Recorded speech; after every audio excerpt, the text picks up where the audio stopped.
Kryeministri Edi Rama ka ironizuar sërish protestat për çështjen e Zvërnecit. Në një postim në Facebook, urimet për ditëlindjen e tij, kreu i qeverisë lidhe me tubimet qytetare, duke postuar një foto të tij, teksa bashkangjitur shihet një flamingo, i kthyer në simbol të protestave. Rama u shpreh se përpos urimeve, është i vetëdijshëm se nuk do të mungojnë as komentet negative.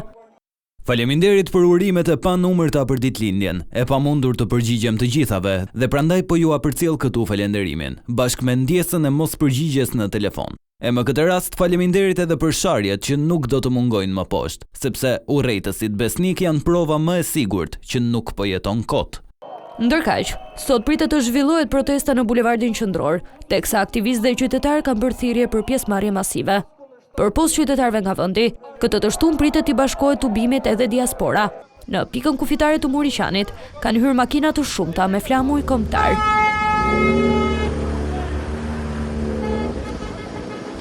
Tubimi i kësaj të shtunë shënon protestën e 35 kombëtare me kërkesat për anulimin e projektit të Kushnër në Zvërnec, anulimin e ligjit për zonat e mbrojtura, transparencë nga qeveria, anulimin e paketës së maleve dhe largimin e kryeministrit Edi Rama.